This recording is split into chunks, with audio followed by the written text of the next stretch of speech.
Galahad fue el caballero más puro que jamás pisó la tierra, pero también el más solitario. Nació de una unión forzada por hechicería, concebido no por amor, sino por designio. Criado entre muros sagrados, sin infancia ni elección, fue preparado desde la cuna para cumplir una profecía que nunca pidió. En vida, no conoció la risa ni el deseo, solo el deber, el ayuno y la visión de lo divino. Tocó el santo grial, vio el rostro de Dios y pidió la muerte. Porque Galahad no fue un héroe, fue un símbolo forjado en el aislamiento, un sacrificio envuelto en luz, cuya perfección solo dejó vacío. En una sala alta de piedra, fría como un sepulcro y silenciosa como un altar antes del sacrificio, una cuna vacía reposaba bajo la luz blanca de la luna. No había canto, ni rezo, ni caricia maternal. Solo un silencio expectante, como si la noche misma aguardara algo que no debía ocurrir. En ese instante, nació Galahad. Su llegada al mundo no fue recibida con júbilo, sino con temor. No fue fruto de un amor bendecido, sino de un engaño cuidadosamente orquestado. Elaine de Corbeniix, hija del rey pescador, se había ofrecido como recipiente de una profecía, pero no por devoción. Fue conducida por una hechicera, impulsada por el deseo de unir su linaje al caballero más poderoso de la cristiandad. Lancelot, el amado de la reina, el guerrero sin igual, fue embrujado, cegado por una ilusión que le hizo creer que estaba con Ginebra. Y así, sin saberlo, engendró un hijo en un lecho de mentira. De esa unión forzada, de ese lecho sagrado y profanado al mismo tiempo, nació el niño que cambiaría el destino de Camelot y el curso de la leyenda. Galahad no lloró al nacer, no gritó. Simplemente abrió los ojos y miró hacia arriba, como si ya supiera quién era, o qué debía ser. Su nacimiento no fue una celebración, fue una invocación. El recién nacido fue llevado sin demora al monasterio. No conoció el calor de un regazo materno, ni escuchó la voz de su padre. Su niñez fue exilio desde el primer aliento. Los monjes, custodios de un misterio que no entendían del todo, lo recibieron como si custodiaran un relicario viviente. Le dieron un nombre antiguo, Galahad, el mismo que había llevado su padre en la pila bautismal antes de convertirse en Lancelot du Lac. Pero esta vez, el nombre no sería mancillado por el deseo ni la traición. Esta vez, el nombre sería piedra, sería cruz. Desde la infancia, Galahad fue moldeado como un recipiente para lo sagrado. Aprendió a recitar salmos antes que a caminar sin caer. El ayuno era su desayuno, la soledad, su única compañía. Los juegos estaban prohibidos, la música silenciada, el contacto humano reducido al roce distante de un hábito. Su educación no formaba a un niño, sino a un símbolo. Aquel cuerpo pequeño se fortalecía sin sudor, aquella mente joven se llenaba de visiones sin preguntas. Nunca pidió nada, nunca expresó deseo alguno. Y los monjes comenzaron a temerle. A veces lo encontraban despierto en medio de la noche, rezando en voz baja, con los ojos fijos en la oscuridad, como si conversara con algo invisible. No hablaba de sueños, decía que no tenía, y cuando lo interrogaban sobre el mundo exterior, respondía, «No es para mí». Una noche de tormenta, cuando los relámpagos dividían el cielo como cuchillas celestiales, uno de los monjes descubrió a Galahad fuera del monasterio. Estaba de pie, completamente desnudo bajo la lluvia, orando en silencio. Alrededor de él, animales del bosque, un ciervo, un zorro, un búho empapado, lo rodeaban sin miedo. No lo miraban con curiosidad, sino con reverencia. Era como si supieran que ese niño no era del todo humano, ni del todo espíritu. El monje retrocedió con temor y no habló de lo que vio por años. Desde entonces, Nadie volvió a ver en Galahad a un niño. No lloraba, no reía, no se enfermaba. Su piel no mostraba marcas del castigo. Su cuerpo no sudaba con el esfuerzo. Parecía que ni el tiempo tocaba su rostro. Algunos pensaban que era un ángel castigado a vivir entre los hombres. Otros, que era un alma invocada para cumplir un propósito, y que luego sería devuelta al abismo sagrado del que vino. Última línea del capítulo. Galahad no nació. Fue invocado. El día en que Galahad cruzó por primera vez los portales de Camelot, un silencio inusual cubrió el salón del trono. No fue el silencio del respeto ni del asombro. Fue el silencio de la incomodidad, como si una sombra blanca, demasiado pura para este mundo, acabara de pisar tierra mortal. Vestía una armadura sin adornos, sin emblemas ni ornamentos. No llevaba capa, ni estandarte, ni escudero. Caminaba sin ruido, con una gravedad que no nacía del peso del metal, sino del peso de su destino. Sus pasos parecían flotar sobre la piedra. Su mirada, opaca como un lago helado, no se dirigía a ningún rostro. Parecía mirar más allá de los muros, más allá del tiempo. Los caballeros, curtidos por la guerra y la gloria, se miraron entre ellos, pero ninguno habló. Algunos bajaron la cabeza, otros apretaron el puño sin saber por qué. Nadie lo conocía, pero todos sintieron que estaban en presencia de algo que no podían nombrar. El rey Arturo, con voz firme pero algo contenida, presentó al joven. Dijo que su nombre era Galahad y que los signos antiguos habían confirmado su llegada. Nadie preguntó quién era su madre. Nadie mencionó a Lancelot.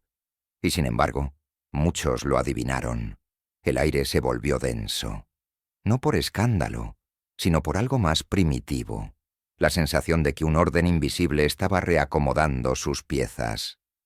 Galahad caminó hasta el Siege Perilous, el asiento maldito, reservado para el único que podría encontrar el Grial. Ningún caballero se había atrevido a ocuparlo, porque la profecía era clara. Aquel que se sentara sin ser el elegido moriría al instante, consumido por la luz de su propia mentira. Y sin embargo, sin pedir permiso, sin mirar a nadie, Galahad se sentó. La sala contuvo la respiración, pero no ocurrió muerte, no hubo castigo. El asiento, en cambio, resplandeció con una claridad que no era de este mundo. El trono había aceptado al joven sin historia, y con eso comenzó la verdadera leyenda, o la condena. Los días que siguieron no fueron de celebración, fueron de incertidumbre. Galahad fue aceptado en la mesa redonda, pero no integrado. Nadie le hablaba sin motivo. Nadie lo desafiaba en torneos. En los banquetes comía en silencio, sin beber vino, sin reír ante las gestas narradas por los bardos. Su risa, decían, era un misterio. Algunos empezaron a temer que no supiera cómo hacerlo. Dormía poco, rezaba mucho, y en las noches lo encontraban paseando por los pasillos de piedra, con una vela en la mano, como si buscara algo que aún no había llegado. Su espada, aunque afilada y perfectamente equilibrada, no parecía haber sido forjada para la guerra. No brillaba con soberbia. No tenía sangre en su historia. Era una herramienta de juicio, no de gloria. Los demás caballeros comenzaron a desconfiar, no de su pureza, sino de su falta de error. Nadie puede ser tan perfecto sin haber caído primero. Pero en Galahad no había rastro de caída. No miraba con deseo. No respondía con furia. No se defendía ante los susurros. Parecía que nada podía tocarlo, ni para bien, ni para mal. Algunos decían que no tenía sombra, y aunque era falso, el rumor persistía. Su sangre era humana, pero su conducta era más cercana al hierro templado, sin pasión, sin temblor, sin grieta. El rey Arturo, aunque agradecido por el cumplimiento de la profecía, no pudo evitar una tristeza profunda.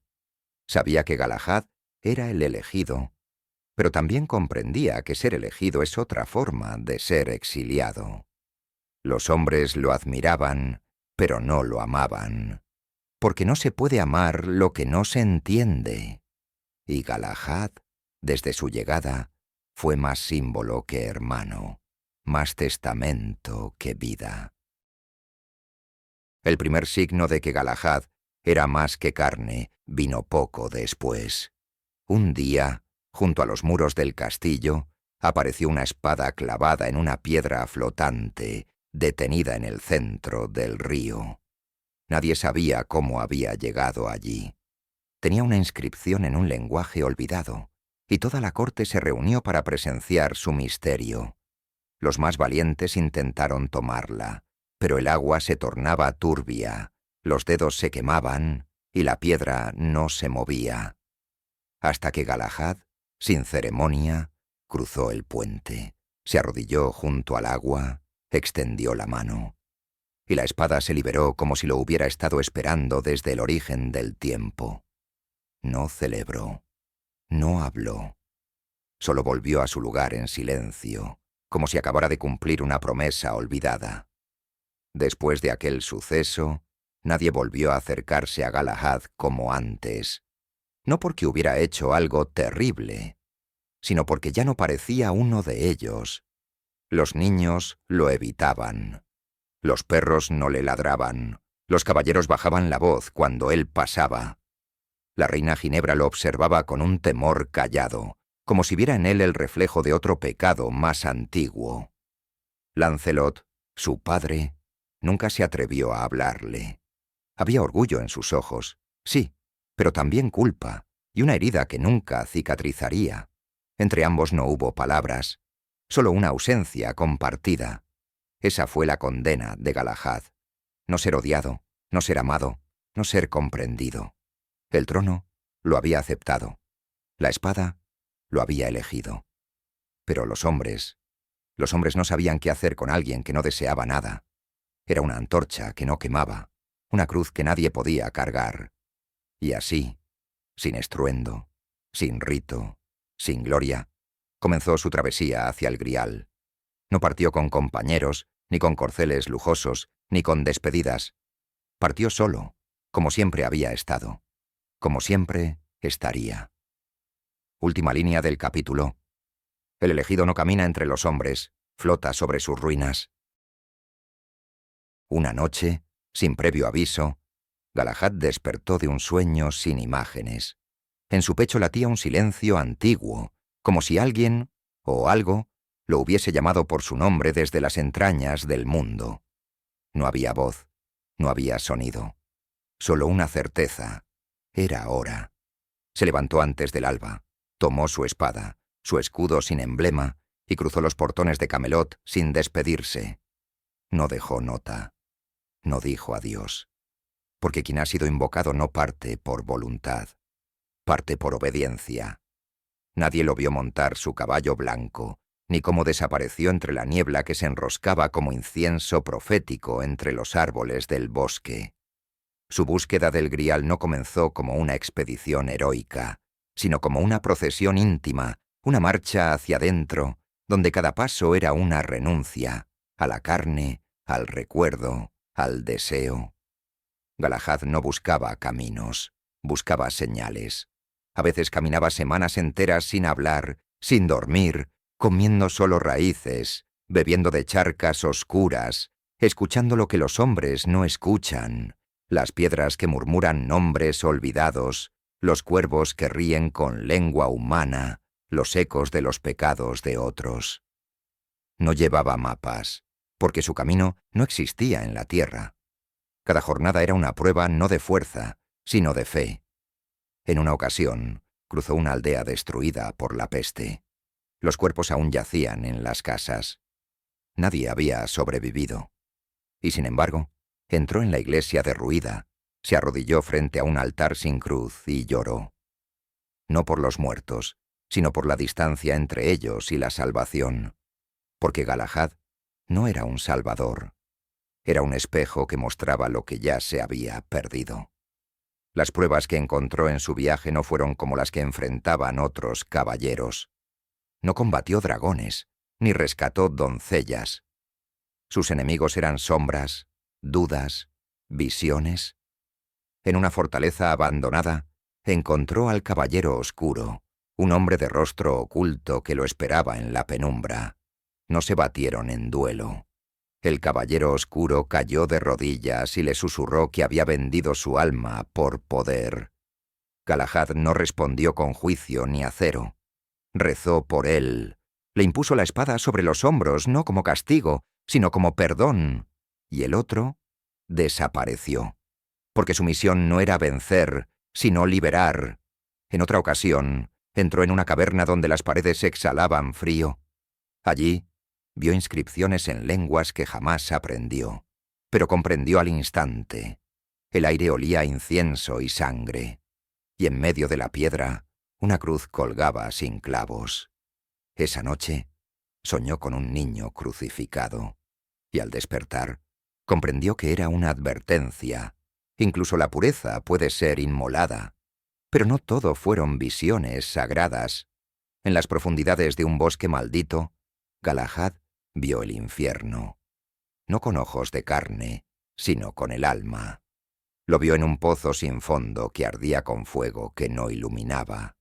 Vio hombres sin rostro gritando oraciones olvidadas. Vio demonios con alas hechas de palabras, que susurraban tentaciones no sexuales ni mundanas, sino teológicas, dudas sobre el amor de Dios, sobre el sentido del sacrificio, sobre la pureza misma. Vio su propia cara reflejada en un charco de lodo, y no la reconoció.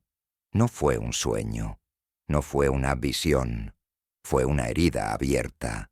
Y desde ese día caminó con los ojos más cerrados y el alma más despierta.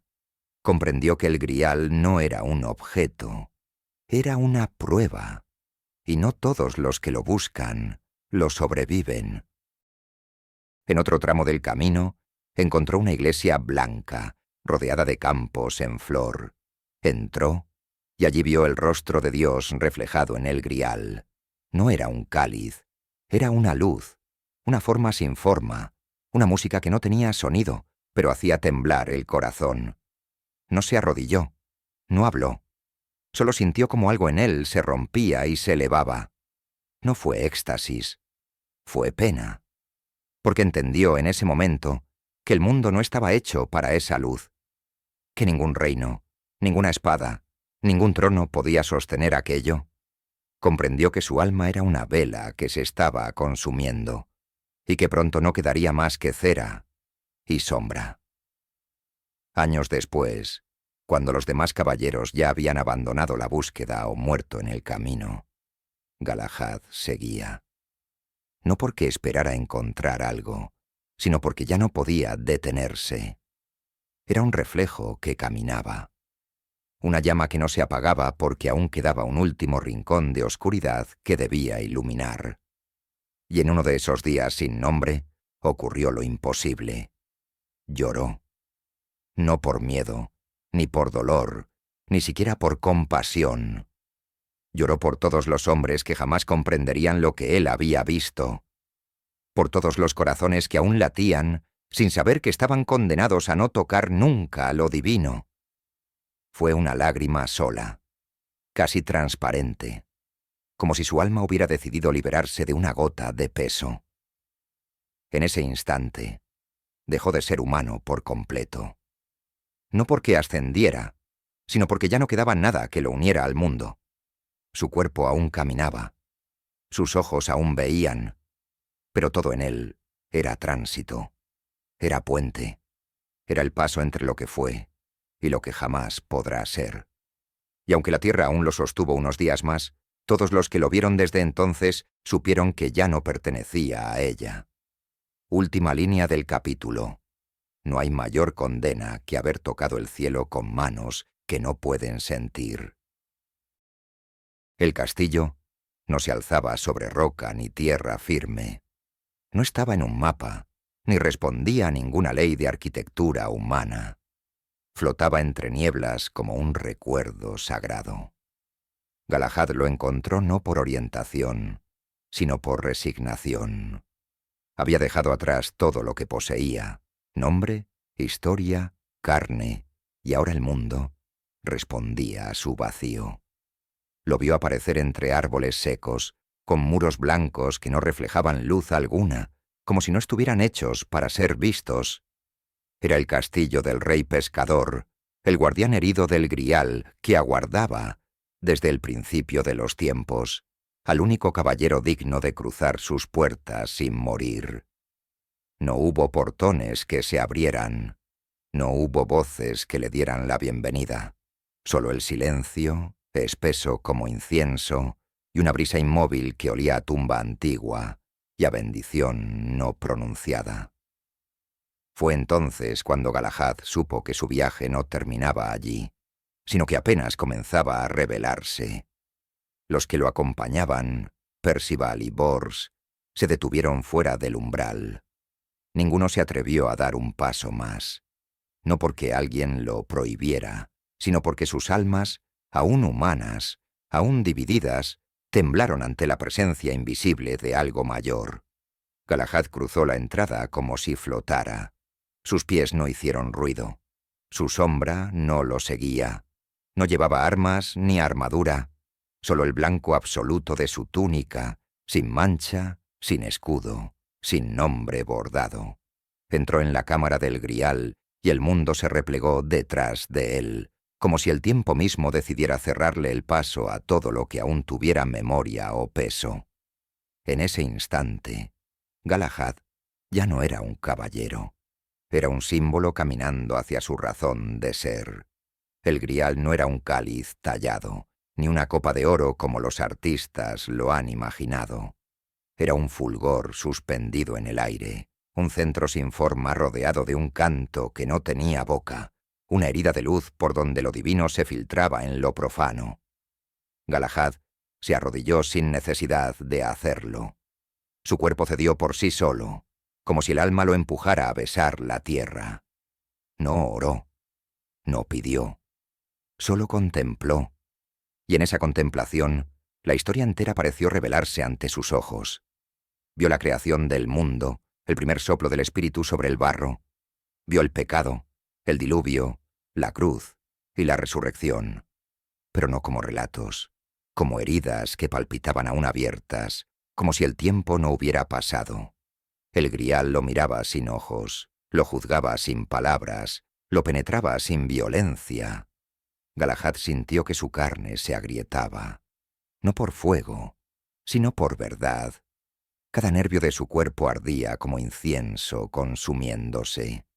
Su sangre se detenía por momentos y luego hervía. No era éxtasis, era exceso. Era la divinidad ocupando un recipiente demasiado humano. Y sin embargo, él no lloraba por el dolor, lloraba por los que nunca podrían soportarlo. En ese instante comprendió que el Grial no era una recompensa, era un peso. No era el premio al virtuoso, sino la cruz final del elegido. Beber de él no ofrecía gloria, ofrecía vacío. Y dentro de ese vacío, la verdad más terrible: el mundo no sería salvado, aunque él lo fuera. Entonces, Galahad pidió morir. No alzó la voz, no exigió, solo pronunció, desde lo más íntimo del alma: nada queda ya para mí en este mundo. No era lamento, era aceptación. Había cumplido todo lo que no eligió, había sido todo lo que otros esperaban. Ahora solo deseaba disolverse, ser llevado a donde el dolor, el deseo y el juicio no lo alcanzaran. Su cuerpo temblaba, sus labios sangraban, y sin embargo, su rostro era calma absoluta, como si la muerte no fuera un final, sino el regreso al lugar de donde jamás debió haber salido. Un ángel descendió. No traía alas, ni rostro, ni fuego. Era más una ausencia que una presencia, una brisa que apagaba el alma sin soplarla. Galahad lo miró, no con los ojos, sino con el corazón ya vencido. Asintió, y en ese gesto entregó lo último que le quedaba, la voluntad. Su cuerpo quedó tendido en el suelo de la cámara del Grial, no como un muerto, sino como un altar. Su piel no perdió color, su expresión no se alteró, pero ya no estaba allí. Su alma había sido arrancada sin violencia, como una flor arrancada por el rocío. Percival y Bors, que esperaban fuera, vieron una luz ascender sin dejar sombra. No lloraron, no gritaron, solo se arrodillaron, porque sabían que habían sido testigos del misterio. Y entonces el Grial desapareció. No estalló en luz, no se desvaneció, simplemente ya no estaba, como si nunca hubiera estado, como si solo existiera mientras alguien como Galahad pudiera verlo. Y ahora que él se había ido, el mundo no era digno siquiera de su reflejo. Nadie volvió a encontrar el Grial. Nadie volvió a verlo, ni en sueños ni en profecías, porque su guardián ya no era de este mundo. Y sin él, la puerta quedó sellada para siempre. Última línea del capítulo. Y entonces el Grial desapareció, porque su guardián ya no era de este mundo. Entonces, Galahad pidió morir. La muerte de Galahad no fue celebrada. No hubo campanas, procesiones, ni cánticos. No se grabó en libros ni se esculpió en piedra. Los hombres, aun los más sabios, no supieron cómo nombrarla. Solo Percival y Bors estuvieron presentes, y lo que presenciaron los condenó a un silencio que ningún monje, ningún rey, ni ningún sacerdote supo jamás quebrar. Vieron el cuerpo tendido con una serenidad que hería, con una perfección inmóvil que parecía burlarse de todo lo humano. No había heridas, ni aliento, ni peso. Solo una quietud absoluta, como si el cadáver ya no perteneciera al mundo, ni siquiera como materia. El aire mismo evitaba tocarlo. Los animales callaban a su alrededor. La luz se deslizaba sin iluminar del todo. Percival se arrodilló. Bors bajó la mirada, pero el cielo no respondió. Ninguna paloma, ningún rayo divino, ningún trueno. Solo la vastedad muda de un dios que había tomado lo que era suyo y que no devolvía nada. En su ascensión, Galahad no dejó mensaje, ni bendición, ni testamento. No nombró herederos, no tuvo discípulos. Su desaparición fue tan absoluta como su silencio en vida. Y lo más perturbador, ni siquiera su muerte trajo consuelo. El cielo no festejó. El mundo no cambió. El Grial había desaparecido, sí, pero las guerras no cesaron. Los reinos no sanaron. El pecado no retrocedió. El sacrificio fue total y también incomprendido. ¿De qué sirve la pureza si ni siquiera su culminación puede sanar el mundo? Durante años, décadas, quizás siglos, los cronistas debatieron lo sucedido en ese castillo de niebla, pero pronto descubrieron que nada podía escribirse sin corromperlo.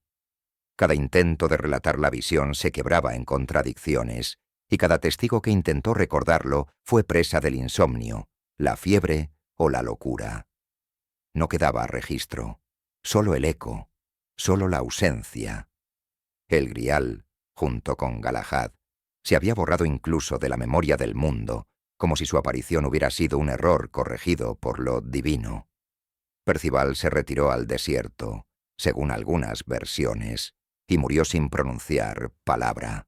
Bors regresó a Camelot, pero ya no luchó, ni enseñó, ni rezó.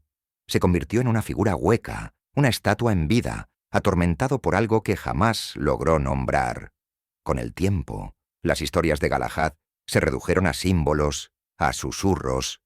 Los bardos comenzaron a omitir su nombre en sus cantos, temiendo que mencionarlo atrajera no milagros, sino revelaciones demasiado hondas.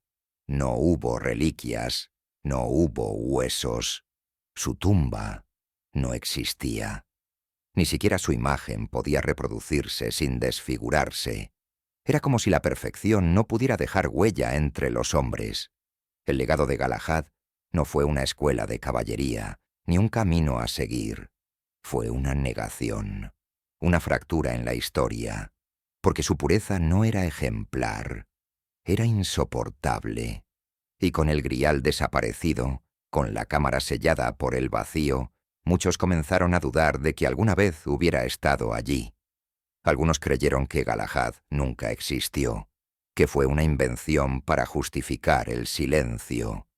Otros dijeron que fue un ángel disfrazado de carne, un emisario que no venía a salvar, sino a señalar la imposibilidad de la redención humana.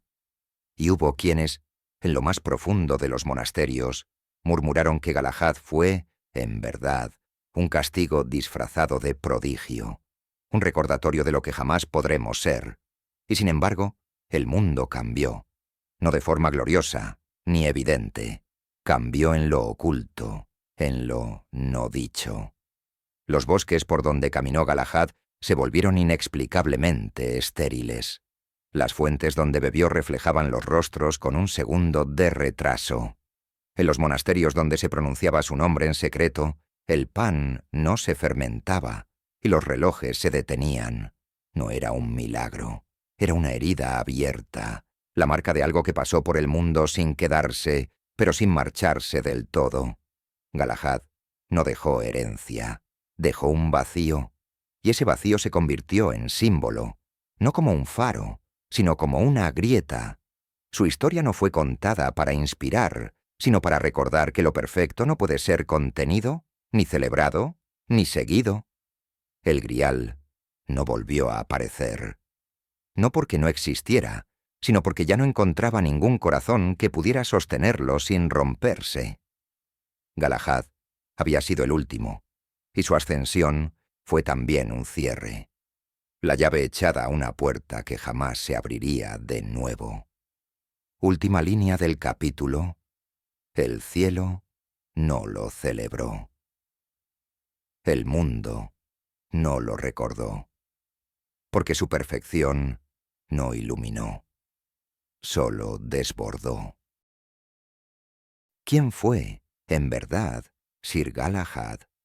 La historia lo llama santo, la leyenda lo nombra elegido, el grial lo consagró. Pero entre las ruinas de los antiguos monasterios, entre las hojas que no caen y las piedras que no se erosionan, el susurro es otro. ¿Fue un hombre o un signo? ¿Un redentor o un castigo hecho carne?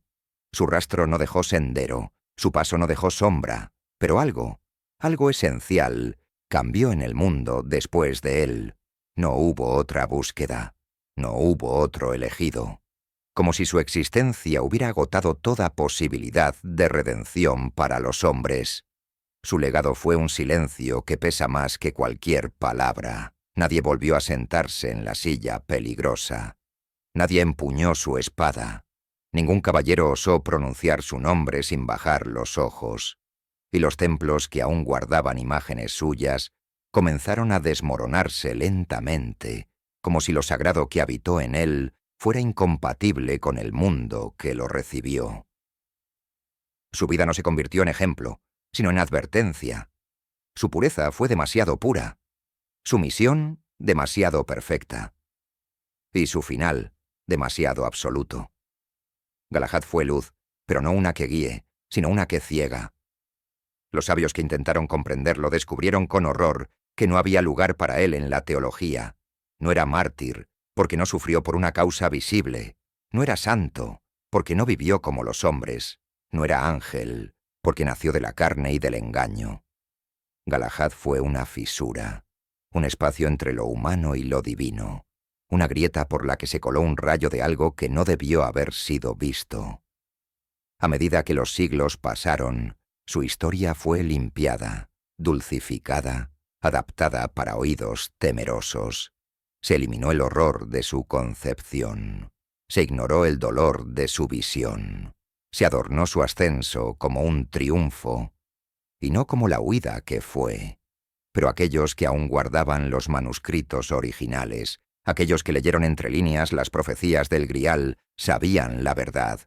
Galahad no fue salvado. Fue devuelto. Rechazado por el mundo humano por ser demasiado puro. Absorbido por lo divino por haber cumplido su función. Nunca vivió, solo obedeció. Y eso, esa obediencia absoluta, esa ausencia de voluntad, fue lo que lo hizo símbolo y maldición, porque después de él, nadie volvió a ser suficiente. En las cortes se dejó de hablar de virtud, en las iglesias se dejó de rezar por el grial, y en las almas de los hombres se sembró una certeza amarga, que la perfección existe, sí, pero que nunca fue para nosotros. Al final, lo único que quedó de Galahad fue su vacío. No hubo reliquias, ni textos canónicos, ni lugares sagrados donde peregrinar. Su tumba no se conoce, su voz no se recuerda, su espada, su nombre, su rostro. Todo se perdió como si nunca hubiera sido real. Y sin embargo, en los márgenes de los antiguos grimorios, aún aparecen trazos sin firma, bocetos de un joven sin sombra, orando de rodillas ante un cáliz sin base, rodeado de símbolos que nadie puede traducir. A veces, en sueños, los monjes más viejos decían ver una figura vestida de blanco, de pie entre ruinas, mirando el cielo sin ojos, sin boca, sin forma, solo esencia. Y decían despertar con lágrimas, con la sensación de haber sido observados por alguien que no pedía fe, ni amor, ni arrepentimiento, solo silencio. El silencio de quien fue instrumento, no alma. El silencio de quien fue condenado a ser perfecto. Última línea del capítulo. Galahad no dejó una herencia, dejó un abismo.